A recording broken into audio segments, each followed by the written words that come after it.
Boa tarde. Começa agora o Conexões dessa quarta-feira, dia 12 de novembro.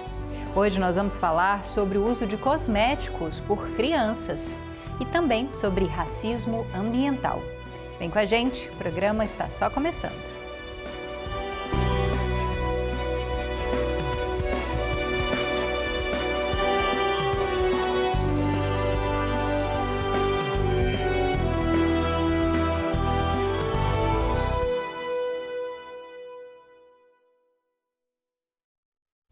Seja bem-vindo e bem-vinda, você que nos assiste pela TV UFG ou pelo nosso canal no YouTube. Eu sou a Camila Maia, uma mulher de pele clara, com cabelos e olhos escuros. À minha esquerda está a Sara Raquel, que faz a interpretação para Libras no estúdio. Ela se descreve como uma mulher de pele parda, com cabelos longos, lisos e com mechas. Os cabelos dela estão amarrados. Bom, nós duas estamos de pé. Atrás está o cenário em tom de azul claro, cinza e vermelho. Também há uma tela no centro com o nome do Conexões. Mas para começar, a gente vai para aquele nosso momento inicial para te atualizar sobre informações nacionais. O número de uniões entre pessoas do mesmo sexo cresceu 728% em 12 anos aqui no Brasil. Em 2010, o censo registrou 58 mil casamentos desse tipo. Em 2022, esse número saltou para 480 mil. Os dados fazem parte do Suplemento Nupcialidade e Família do Censo 2022, que foi divulgado pelo IBGE. A maioria dos casais é formada por mulheres, com 58% dos registros. E a forma mais comum de união é a consensual, que representa quase 78% dos relacionamentos. O estudo mostra ainda que 47% dos casais são formados por pessoas brancas e 39% por pessoas pardas. Entre as religiões, predominam os católicos, com 45% dos registros. Desde 2011, as uniões homoafetivas têm o mesmo valor jurídico das heteroafetivas, entre pessoas de sexos diferentes. E o número de idosos inscritos no Enem desse ano quase triplicou, isso em relação aos últimos 3 anos. A edição de 2025, por exemplo, teve mais de 17 mil participantes com 60 anos ou mais. Em 2022, esse número não chegava a 6 mil inscritos. Para o INEP, responsável pela prova, esses números traduzem a busca por desenvolvimento individual e coletivo. As mulheres são maioria e correspondem a 54% dos inscritos nessa faixa etária. Também são maioria os idosos inscritos que já concluíram um ensino médio, enquanto uma parcela não chegou a concluir e outra parte ainda cursa essa fase do aprendizado. Vale lembrar, esse ano o Enem volta a permitir que as notas sejam usadas para certificação de conclusão do ensino médio. Então pode ser que esses idosos estejam usando o Enem para isso, As provas do Enem serão, a segunda fase, será aplicada agora nesse domingo, dia 16 de novembro. Os candidatos devem conferir o local de prova, acessar o cartão de confirmação e, claro, ficar atento, para não se atrasar, para não perder a prova. E boa sorte para todo mundo. E ainda falando sobre idosos, a participação de pessoas com mais de 60 anos no mercado de trabalho brasileiro cresceu quase 60% entre 2012 e 2024. É o que revela a pesquisa da Fundação Getúlio Vargas, que é tema do conteúdo da TV Brasil. Não é difícil encontrar pessoas com 60 anos ou mais que, mesmo aposentadas, continuam ativas no mercado de trabalho, por opção ou por necessidade. Sou aposentado, mas trabalho de tarde. É porque a gente ganha pouco, tem que trabalhar. Se eu me aposentar, por exemplo, ano que vem, eu vou perder mais de 6 mil reais. Então, vai se levando. E está todo mundo nessa situação, a maioria do servidor público, principalmente quem tem função gratificada, como é o meu caso. Entre o último trimestre de 2012 e os 3 últimos meses do ano passado, o percentual da população com 60 anos ou mais que trabalha cresceu quase 69%. Até o final de 2024, 8.600.000 pessoas nessa faixa etária estavam ativas no mercado de trabalho. Pessoas com 60 anos ou mais são uma parcela crescente da população. No final de 2024, o Brasil chegou a ter mais de 35 milhões de indivíduos nessa faixa etária. Na comparação com o último trimestre de 2012, o crescimento é de 55,4%. Apesar do aumento expressivo de pessoas acima de 60 anos no mercado de trabalho, elas ainda encontram dificuldade em acessar vagas formais e melhor remuneradas. A baixa escolaridade aparece como um dos principais limitantes. Quase 54% dos trabalhadores com 60 anos ou mais estão na informalidade. Essas pessoas que têm 60 a mais, elas acessaram a escola, a universidade há muito tempo atrás. Então, para que elas consigam se inserir de forma efetiva, é importante programas de qualificação e requalificação, né? Porque muitas não têm ali a aptidão que o mercado a habilidade que o mercado está demandando, mas isso poderia ser solucionado se ela fizesse um curso de capacitação ou um treinamento. Quem já sofreu os efeitos do etarismo nas empresas fez a opção por uma atividade autônoma. É o caso do biólogo aposentado que se tornou fotógrafo. Não, mas hoje eu não consigo me recolocar. Já fiz até alguns processos seletivos para alguns lugares e percebi que mais de 60 não conseguiria tão cedo. Eu acho que a pessoa tem que ter a mente ativa ainda, o corpo ativo. Então o trabalho ele ajuda muito esse trabalho com a mente, né? Agora a gente muda de assunto para falar sobre a influência das redes sociais e da publicidade, como isso tem feito com que muitas crianças adotem comportamentos cada vez mais adultos. O uso de maquiagem, cosméticos e todos esses cuidados com a aparência já fazem parte da rotina de várias meninas ainda muito novas. Especialistas alertam para os riscos dessa adultização precoce. Confira mais informações na matéria da TVE do Espírito Santo. Na casa de Letícia, o que não faltam são sombras, rímels e batons. As moradoras daqui sabem muito bem os truques para realçar a beleza. Com 2 crianças já interessadas em skincare, maquiagem e unhas sempre feitas, os cuidados precisaram ser redobrados. As minhas meninas, elas gostam muito. A de 12 anos eu percebi desde que ela tinha quase a mesma idade da outra, né? Uns 5, 6 aninhos, que ela começou a querer um batom, uma sombra, um blushzinho. E nessa idade eu sempre comprava esses kitzinhos para criança mesmo, né? E agora com ela, com essa idade de 12, eu percebo que ela também foi para um lado mais também de spa, de fazer limpeza de pele, de colocar, às vezes ela faz dia de spa day. Eu via as minhas tias se maquiando, eu via na internet também. Aí eu vi e falei, nossa, que legal. Aí eu comecei a se maquiar e fui aprendendo comigo mesma aos poucos. Cada vez mais cedo, meninas entram em contato com o universo da beleza. Maquiagem, esmaltes e produtos de skincare viraram itens comuns no dia a dia de crianças, influenciadas por vídeos, celebridades e redes sociais. Em relação ao uso de maquiagens e da questão do skincare, a gente orienta que podem ter 3 riscos para a criança. A primeira questão é da adultização precoce, levando a uma baixa autoestima e também a distúrbios de identidade. Então a gente tem que ter muito cuidado com essa questão da maquiagem, que está muito em alta aí nas mídias, né? No Instagram, no TikTok.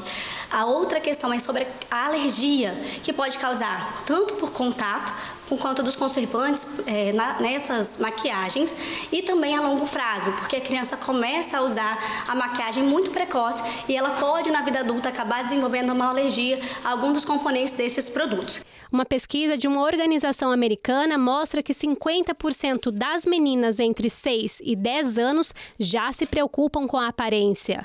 No Brasil, o setor infantil de beleza movimenta mais de R$1 bilhão por ano, segundo a Associação Brasileira da Indústria de Higiene Pessoal, Perfumaria e Cosméticos. Em relação a benefícios da maquiagem, a gente não tem nenhum benefício. A gente orienta que não use até os 12 anos. E em relação ao skincare, a gente vê benefício quando a criança usa hidratantes bons para a hidratação da pele, quando usa protetor solar e também sabonetes suaves. Somente isso que a gente orienta para as crianças dessa idade abaixo de 12 anos. Letícia acompanha de perto o uso de cosméticos e faz questão de impor limites para evitar excessos. A gente tem um combinado de, além de não ter excessos de maquiagem, né? O combinado é que tem que ter os momentos certos, porque se deixar por conta delas, elas querem passar toda hora. Eu tento ver uns veganos, sem parabeno. Então, eu tento conciliar uma coisa com a outra. Eu deixo elas fazerem, elas se maquiarem, porém eu sempre olho esse lado para ter uma saúde, né? Então, isso vai me deixando preocupada realmente. E eu tenho 2 meninas, uma de 6, uma de 12, então eu quero melhor para elas, né? Ai, eu amo. É uma coisa que eu gosto, assim. Se meu cabelo não tá bom, mãe, vem cá, me ajuda. Se meu look não tá combinando, pego lá e troco, porque eu gosto de me ver assim, eu me sinto bem, acho um sentimento muito bom. Vou ficar aí as dicas então, né, da dermatologista, para você que tem filhos, né, filhas em casa. Agora a gente vai para um rápido intervalo e daqui a pouquinho volta para falar sobre meio ambiente. A gente fala sobre racismo ambiental e também como que os povos de terreiro têm lutado, né, contra esse tipo de racismo. Sai daí não, daqui a pouquinho a gente volta.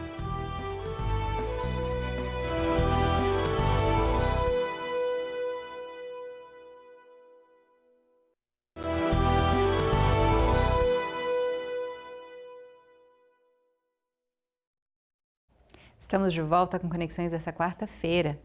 Bom, e os povos de terreiro unem tradição e proteção ambiental e ajudam a combater o racismo ambiental. Confira mais informações na matéria da TV Brasil Rio de Janeiro.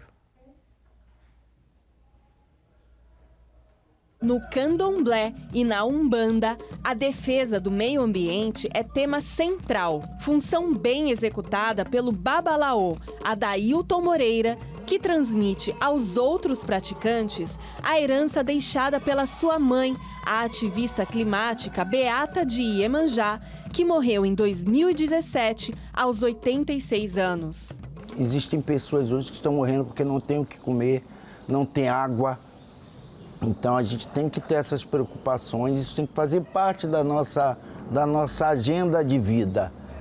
Que é importante que nós protejamos a natureza e protejamos, porque está tudo interligado. O racismo ambiental, estudado por essa especialista da Universidade Federal do Rio de Janeiro, ocorre quando são feridos os direitos de um povo ao seu território, assim como o acesso aos recursos naturais. A terra, o mar, o rio, a cachoeira, as rochas, tudo isso são divindades para nós. Então, nós, como povos de terreiro, a gente não tem como não estar no movimento de preservação ambiental. Para acompanhar as 17 metas de desenvolvimento sustentável da ONU, foi criada a Agenda 2030 dos povos de terreiro, unindo ancestralidade e sustentabilidade. Um dos exemplos é Iemanjá, mãe dos rios na África e que na diáspora ganhou os oceanos. Rodrigo Carneiro é fundador do Instituto Terreiro Sustentável, que fica em Sepetiba, zona oeste do Rio de Janeiro. Responsável pela criação do documento, junto a 270 terreiros do Brasil, ele trouxe um novo olhar para os 17 Objetivos de Desenvolvimento Sustentável. Nós ressignificamos os ODS a partir das nossas tradições, fazendo assim que a gente, quando trabalhasse o ODS 14, por exemplo, que é vida marinha, a gente entendesse que nós estamos falando de Iemanjá. Quando a gente falasse de vida terrestre, a gente estivesse falando de Onilé e assim por diante. Cada ODS, dentro da nossa liturgia, os nossos ancestrais deixaram isso como um legado ancestral. A proteção dos povos de terreiro se traduz em preservação dos recursos naturais. Os saberes dos povos de terreiro, eles são essenciais para a gente manter, né, um planeta mais saudável, um planeta mais justo, um planeta que todos possam se beneficiar e não só os povos de terreiro, não só o povo preto.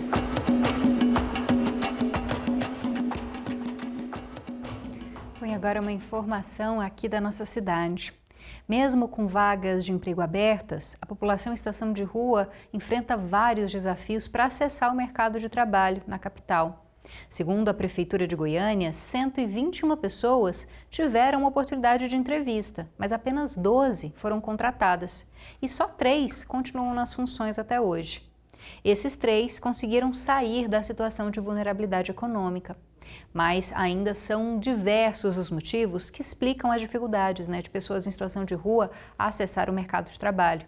Falta de moradia, acesso difícil ao tratamento de saúde mental, preconceito e falta de informações sobre ações sociais são alguns exemplos, de empecilhos nessa busca.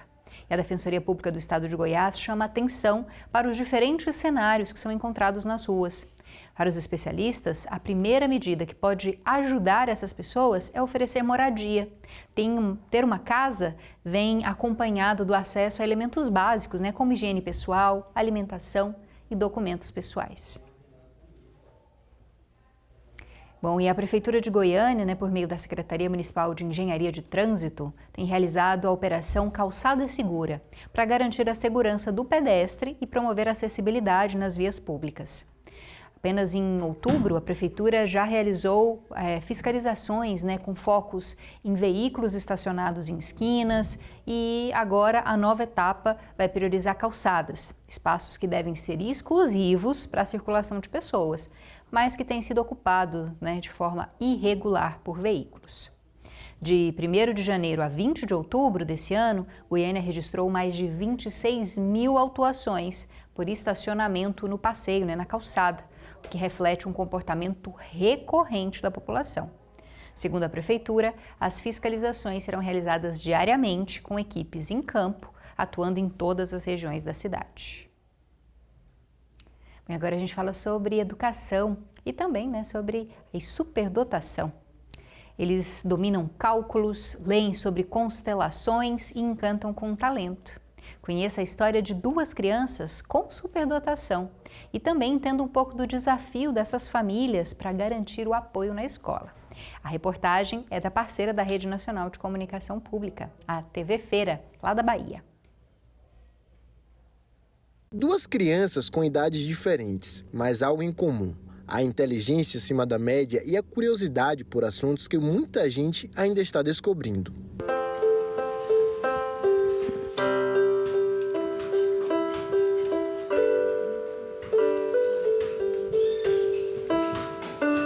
A Sofia tem 8 anos. Carismática, ela gosta de ler e entende sobre assuntos variados, como a astronomia e as constelações do universo. Eu gosto de ler, gosto de teatro, gosto de piano, gosto de astronomia, ciências, matemática, essas coisas. O João tem 6 anos, mas aprendeu a ler aos 2. O ponto forte dele é o cálculo.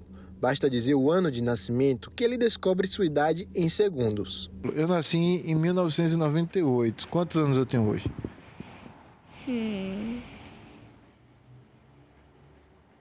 27. Sofia e João são crianças superdotadas.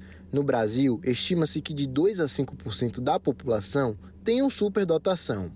A superdotação é reconhecida quando a pessoa demonstra um desenvolvimento muito superior ao esperado para sua idade, ou em comparação com a média da população, seja em uma área ou em várias áreas do conhecimento. Entre as características mais comuns da superdotação estão perfeccionismo, autocobrança, questionamentos constantes e baixa tolerância à frustração. A superdotação é a categoria mais alta de inteligência que um ser humano pode nascer. E nós temos desde a deficiência intelectual profunda até a superdotação profunda. Nas pessoas que chegam na superdotação, usamos vários critérios, mas o mais difundido é ser superior a 98% da população. Mas nem tudo se resume à inteligência. No dia a dia, as famílias enfrentam muitas dificuldades, principalmente no ambiente escolar. É uma criança que tem várias ideias, são muitas perguntas o tempo inteiro e você tem que estar preparado para responder. Se você não responder de uma forma que ele fique satisfeito, ele vai dizer para mim, isso não é resposta, bem assim. Hoje ela está conseguindo se relacionar bem, né? Já tem amigos, tem 2 amigos, com 8 anos de idade, né? Então, formando vínculos agora. Porque ela não consegue, como vamos dizer, criar esse vínculo e continuar, né? Socializar ali e continuar. O coleguinha acha que ela quer saber demais, né? E aí essa questão da inteligência, ela fica sempre acima. Entre a astronomia, os números e as melodias, Sofia e João nos lembram que a infância também pode ser um universo de possibilidades e que a superdotação é apenas uma das formas de brilhar. Bacana a matéria, né? Interessante saber um pouco mais sobre superdotação.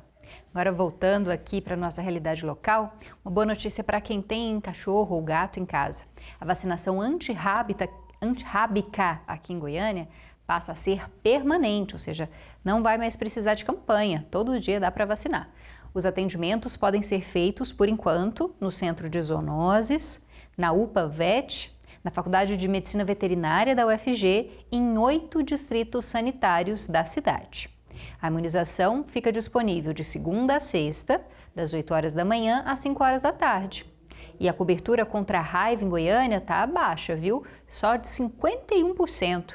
Isso está muito abaixo dos 80% que são recomendados pelo Ministério da Saúde. Então, se você ainda não vacinou seu bichinho, leve em um desses lugares que eu te contei. A raiva é letal para os animais e representa uma grave ameaça também aos humanos. Ela pode ser transmitida por mordidas, arranhões ou lambidas dos animais infectados. E já que a gente está falando de animaizinhos, né, a gente termina o nosso programa de hoje com uma matéria super especial, contando sobre os cães-guia. Eles passam 2 anos de adestramento rigoroso e são fundamentais no auxílio, na segurança e também para oferecer maior autonomia para as pessoas cegas.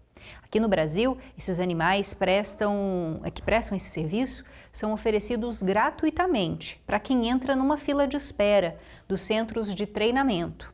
A regulamentação reforça a importância desses animais, que são assegurados de ingressar e permanecer, né? Eles podem entrar e ficar em diversos estabelecimentos. Entenda um pouco mais sobre os cães-guias agora na matéria da TV Brasil. Esse labrador é o Pix. Ele tem a beleza de um pet, mas é um animal treinado para o trabalho. Pix é o 3º cão-guia da Camila. Com o auxílio dele, ela pode deixar de lado a bengala. Quando a gente diz que não é para brincar com o cão-guia em serviço, é porque a atenção que o cão estabelece no momento que ele está trabalhando, ela é fundamental para a manutenção da minha integridade e também da integridade dele. O Pix amplia a autonomia da Camila e possibilita o acesso a espaços que eram inviáveis. Caminhar na praia, dar uma volta no aterro, que são coisas que com a bengala ficam muito custosas, mas que com o cão-guia eu consigo fazer nos lugares que eu conheço, sozinha. O custo para treinar um cão-guia é alto, em torno de R$140 mil, mas no Brasil eles são oferecidos gratuitamente a pessoas cegas que entram na lista de espera dos centros de treinamento. São 2 anos de preparação e eles precisam ter força física, inteligência, temperamento dócil, adaptabilidade a diversos ambientes e capacidade de concentração. Tem que ser um cachorro equilibrado, capaz de passar por diversas situações sociais de maneira tranquila, que não gere estresse nem para ele e nem para a população que está ao seu redor. Ter um cão-guia é um direito fundamental garantido às pessoas cegas, mas esse recurso ainda é limitado a algumas regiões onde existem centros de treinamento. A preparação segue padrões rígidos. Tanto o centro quanto o instrutor autônomo passam por inspeção realizada pelo Inmetro. Não existe uma política pública nacional para o treinamento de cães-guia. Hoje, esse trabalho depende do patrocínio de entidades privadas e de filantropia. A gente tem algumas instituições, a grande maioria delas passam por dificuldades, por falta de parcerias, de financiamento. A gente tem aqui instituições no Sudeste, no Sul, tem alguma coisa no centro do Brasil e acabou. Mas o Brasil é um país de uma dimensão continental. A lei assegura ingresso e permanência de pessoa cega ou com baixa visão, acompanhada de cão-guia, em estabelecimentos abertos ao público e privados de uso coletivo. Também garante o ingresso em todos os meios de transporte. Quem tentar impedir ou dificultar o acesso dos animais pode ser punido com interdição do estabelecimento e multa. O trabalho de hoje é educar as pessoas, dizer que o cão-guia não é um pet, que existe uma legislação brasileira que regulamenta o trabalho do cão-guia e que a gente pode ocupar os lugares que os outros cães não podem.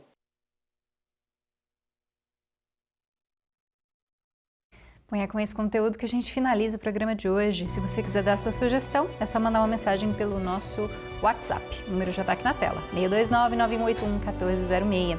Você também pode entrar em contato com a gente pelas redes sociais. É só procurar os perfis da TV nessas redes aqui, ó. Instagram, Facebook, YouTube, TikTok, X. Eu e a Sara ficamos por aqui. Muito obrigada pela sua companhia e pela sua audiência. Amanhã tem mais Conexões ao meio-dia. Até lá. Tchau, tchau.